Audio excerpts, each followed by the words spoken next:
Hello दोस्तों, dynamite किस के अगर आपने इससे के पहले एपिसोड्स नहीं देखे हैं तो उन्हें प्लेलिस्ट में जाकर आप देख सकते हैं। और प्लीज इसी के साथ चैनल को लाइक, शेयर एंड सब्सक्राइब करें। मिस्टर नू अपने शहर वापस आ चुके हैं और नैना को हर जगह ढूंढ रहे हैं। वो पूरे शहर में उस बूढ़े पेड़ को ढूंढ रहे हैं जिसका जिक्र नैना ने किया था। यहाँ हॉस्पिटल का बिल बहुत ज्यादा है और नैना बिल पे करने को लेकर परेशान है। वो बहुत सारी अलग अलग पार्ट टाइम जॉब्स कर रही है अपने घर को संभालने के लिए। दूसरी तरफ मोना अपनी आर्ट गैलरी के लिए कुछ फोटोज देख रही है और उसे सोनू के द्वारा क्लिक की गई फोटोज बहुत पसंद आई। यहाँ मिस्टर नू के पापा मिस्टर नू को मोना से शादी करने के लिए फोर्स कर रहे हैं। मिस्टर नू इस डील के बदले कि अगर मैं मोना से शादी करता हूँ तो आप मेरी माँ को डिवोर्स दे देंगे, डील को पक्का करते हैं। मोना फाइनेंशियली बहुत परेशान है और अभी कुछ भी करके एक परमानेंट जॉब लेनी पड़ेगी। अब क्योंकि उसकी क्वालिफिकेशन कम है, उसे एक जॉब का एडवर्टीजमेंट दिखा जिसके लिए क्वालिफिकेशन सिर्फ एक बच्चे की माँ होना है और अपने बारे में इस झूठी इंफॉर्मेशन को बताकर वो उस जॉब के लिए अप्लाई कर देती है। वो झूठ तो बोल रही है पर वो क्या करे, उसे अपना घर भी तो चलाना है और अपनी माँ का इलाज भी कराना है। वास्तव में नैना जिस कंपनी में आई है ये कंपनी मिस्टर नू की ही है, पर इंटरव्यू रूम में जैसे ही नैना पहुंचती है मिस्टर नू किसी काम से बाहर निकल जाते हैं। उनकी नजर नैना पर पड़ती ही नहीं। पर यहाँ इंटरव्यू रूम में उसका इंटरव्यू भी कुछ खास नहीं चल रहा। वो घबराहट में अटपटे से जवाब देती है, लेकिन यह इंटरव्यू पैनल यानी कि मिस्टर नू की बहन को ऐसा ही कैंडिडेट चाहिए था जो मिस्टर नू की टीम को थोड़ा सा वीक कर दे, इसलिए उसे शॉर्टलिस्ट कर लिया जाता है। यह मोना मिस्टर नू के साथ थोड़ा फ्लर्ट कर रही है, पर मिस्टर नू उसको क्लियर कर देते हैं कि हम शादी तो करेंगे पर मुझे तुमसे प्यार नहीं है। जिस पर मोना कहती है चिंता मत करो, प्यार भी हो जाएगा क्योंकि तुम्हें इससे पहले किसी से प्यार नहीं हुआ। तभी मिस्टर नू को नैना की याद आ जाती है। मिस्टर नू मोना से कह रहे हैं ये शादी सिर्फ एक बिजनेस डील है और मैं उसे वही समझकर करने को तैयार हुआ हूँ। तुम भी इस शादी से ज्यादा उम्मीदें मत लगाना। बोलकर मिस्टर नू नैना को याद करने लगे। यहाँ नैना अपनी जॉब इंटरव्यू के बाद परेशान है और उसी बूढ़े पेड़ के नीचे बैठी है। उसे रात हो गई है और कंपनी ज्वाइन करने का कॉल नहीं आया है, शायद उसकी जॉब नहीं लगी है। इस सोच के वो परेशान है। तभी यहाँ पर सोनू भी आ जाता है और वो अपने इस दुख को सोनू के साथ बांट रही है कि उसे पैसे की बहुत ज्यादा जरूरत है और उसका परमानेंट जॉब के लिए सिलेक्शन नहीं हुआ। यहाँ सोनू को देखकर पता चलता है कि उसके मन में नैना के प्रति प्यार है।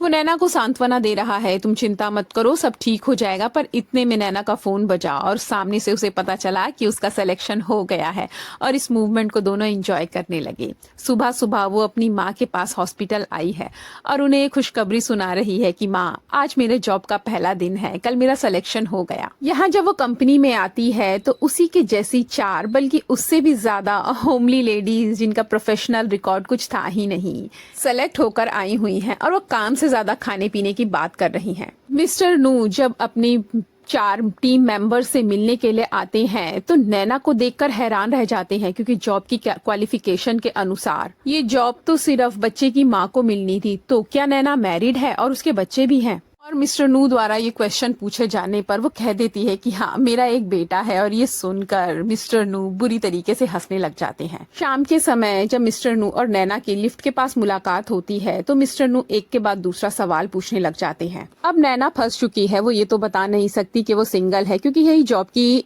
रिक्वायरमेंट थी। वो कहानी पर कहानी बना देती है कि वो जीजू आइलैंड सिर्फ इसलिए आई थी क्योंकि उसके हस्बैंड से उसकी लड़ाई हो गई थी और उसकी लड़ाई की वजह से ही कुछ समय के लिए वो बहक गई थी। पर जब उसे उसकी गलती का एहसास हुआ वो जीजू छोड़कर बाहर आ गई। यहाँ मोना ने अपने पेरेंट्स को इम्प्रेस करने के लिए एक आर्ट्स एग्जीबिशन लगाया है, पर उसके पेरेंट्स देखने में लगता है जैसे उसे पसंद ही नहीं करते।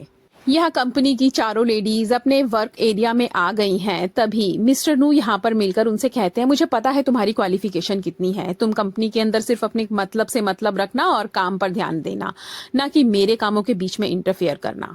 मोना को सोनू के क्लिक किए गए फोटो बहुत पसंद आए और अपनी आर्ट गैलरी के लिए उसे यही फोटोग्राफर चाहिए, तो वो पर्सनली आकर सोनू से मिलती है और ऑफर देती है। पर यहाँ सोनू बच्चों के फोटो क्लिक करने में बहुत ज्यादा बिजी है और उसे क्लिक करता हुआ देखकर उसे बहुत खुशी भी हो रही है। अब वो एक सैंपल फोटो दिखाकर बोलती है, ये फोटो तुमने क्लिक किया है, इसे देखकर मुझे पता चला कि तुम बहुत अच्छे फोटोग्राफर हो, मैं चाहती हूँ तुम मेरी आर्ट गैलरी के लिए फोटो क्लिक करो। पर सोनू अभी मना कर देता है।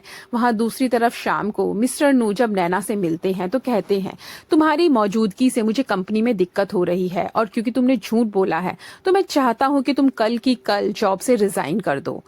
मोना बहुत रिक्वेस्ट करती है कि उसे जॉब की बहुत ज्यादा जरूरत है, पर मिस्टर नू नहीं मानते। अब मोना रात में अपना रेजिग्नेशन लेटर तो लिख चुकी है, पर जब अपनी माँ के बारे में सोचती है कि आखिर वो हॉस्पिटल के बिल्स कैसे देगी, उसे फाड़ देती है। सुबह कंपनी में आके कॉन्फिडेंस से मिस्टर नू के सामने खड़ी होती है और कहती है, मैं जॉब बिल्कुल नहीं छोड़ूंगी, मुझे इस जॉब की सख्त जरूरत है। अब मिस्टर नू नैना को परेशान करने के लिए दूध की बॉटल्स का एक टेस्ट होना है जो लगातार 5 दिन चलना है, जिसमें बॉटल्स को 5 दिन तक लगातार बॉईल करना है और उनका टेम्परेचर देखना है।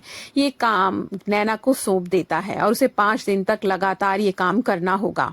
नैना भी इस चैलेंज को लेने के लिए तैयार हो गई है। वो तन मन धन से लग जाती है इस काम को करने के लिए, पर ये सोचते हुए कि रात को वो सो गई होगी, मिस्टर नू से चेक करने आते हैं और देखते हैं कि यहाँ टेंट में आग लग चुकी है। अब क्योंकि मन ही मन में तो वो नैना को प्यार करते हैं, वो पागलों की तरह आग बुझाने में लग जाते हैं, पर पीछे से नैना आती है और उल्टा उन्हीं को बचाती है। इसके बाद वो 5 दिन के रिकॉर्ड्स को लेकर आती है, पर यहाँ पर मिस्टर नू गुस्से में उस फाइल को स्विमिंग पूल के अंदर फेंक देते हैं। उन कागजों को बचाने के लिए वो पानी के अंदर कूद जाती है। उसको तैरना भी नहीं आता और अंत में आके मिस्टर नू को ही उसे बचाना पड़ता है।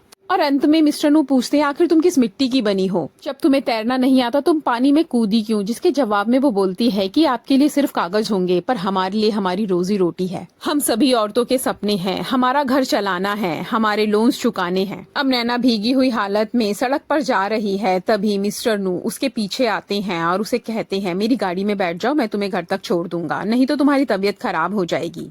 नैना मना भी कर रही है, पर मिस्टर नू उसकी एक नहीं सुनते और उसे जबरदस्ती गाड़ी में बिठा लेते हैं। अब वो कहते हैं, अच्छा चलो अपनी प्रेजेंटेशन को सुनाओ। और मिस्टर नू को उसकी प्रेजेंटेशन पसंद भी आती है, पर उसके पेजेस को देखने के बाद वो उसे सजेस्ट करते हैं, प्रेजेंटेशन हमेशा ऐसी होनी चाहिए कि लोगों को उसे पढ़ना ज्यादा ना पड़े और एक नजर में उन्हें पूरी बात समझ में आए। इसलिए पिक्चर्स और ग्राफ की हेल्प से इसे दोबारा तैयार करो और कोशिश करो कि पेज कम हो। पर गाड़ी से उतरते ही एक बार उसकी मुलाकात लोन रिकवरी वालों से हो जाती है। वो पूछ रहे हैं नैना कौन है, जिस पर वो झूठ बोल देती है, मैं तो सिर्फ यहाँ की टेनेंट हूँ और नैना तो बहुत दिन से शहर के बाहर गई हुई है। पर क्योंकि नैना अपना फोन मिस्टर नू की गाड़ी में भूल गई है, वो दूर से चिल्लाते हुए आते हैं, नैना तुम्हारा फोन। इससे लोन रिकवरी वालों को पता चल जाता है यही नैना है और उसके बाद ये सब भागना शुरू कर देते हैं और लोन रिकवरी वाले इनके पीछे पीछे भागने लगते हैं।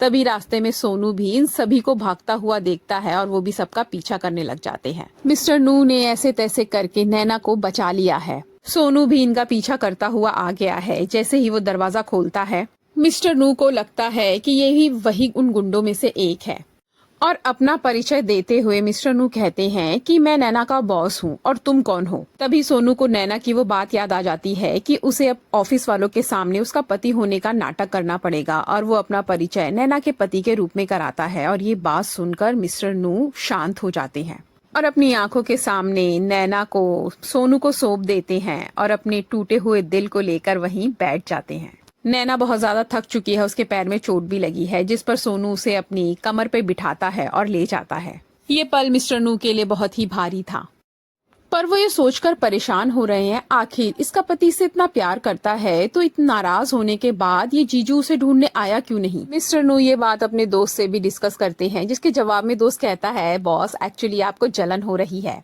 यह सोनू उस लोन लेटर को देखकर परेशान हो रहा है, आखिर इतनी बड़ी रकम नैना कहाँ से लाएगी। अब सुबह उठकर मिस्टर नू का ऑफिस जाने का मन तो नहीं है, पर उन्हें याद आता है कि आज नैना को अपनी रिपोर्ट प्रेजेंट करनी है। इसी वजह से वो ऑफिस आने को तैयार हो जाते हैं। उन्हें एक और मौका चाहिए उसे परेशान करने का। इसके बाद जब नैना उनके सामने आती है तो वो कहते हैं, पहले तो तुम सिंगल लेडी की तरह बिहेव करना बंद करो, तुम एक बच्चे की माँ हो, वैसा ही बिहेव किया करो। उसके बाद उसकी रिपोर्ट में कुछ कमियां निकाल के उसे दोबारा बनाने को कहते हैं। यह सोनू नैना को लेकर परेशान हो रहा है क्योंकि उसे पता चल गया है कि आजकल नैना का बॉस उसे बहुत परेशान कर रहा है। या ऑफिस में नैना ने जो रिपोर्ट तैयार की थी वो सभी ऑफिस मेंबर्स ने सेलेक्ट कर ली है और उनके आइडियाज को बहुत अप्रिशिएट किया गया है। चारों टीम मेंबर बहुत ज्यादा खुश हैं, पर कह रहे हैं सारी मेहनत तो हमने की थी, मिस्टर नू ने तो कुछ किया ही नहीं। तो मिस्टर नू का स्टैंड लेते हुए नैना कहती है, नहीं नहीं, वो जो रिपोर्ट सेलेक्ट हुई है उसका आइडिया मुझे मिस्टर नू ने ही दिया था, इसीलिए हमारा सिलेक्शन हुआ। जिसे सुनकर मिस्टर नू अपनी पीठ को खुद ही थपथपा लेते हैं। पर खैर इस सब में आज उनकी टीम बहुत ज्यादा खुश है। यहाँ मोना अपनी आर्ट गैलरी को तैयार कर रही है, तभी एक एक्सीडेंट के चलते वो नीचे गिरने ही वाली थी कि एंड टाइम पर सोनू आके उसे कैच कर लेता है और बचा लेता है और मोना सोनू को देखकर उसकी आंखों में खो जाती है। अब दोस्तों क्या होगा इन सब का? क्या नैना की हकीकत मिस्टर नू को पता चल पाएगी या एक दूसरी प्रेम कहानी भी यहाँ पर शुरू होगी? जानने के लिए देखें हमारा अगला पार्ट।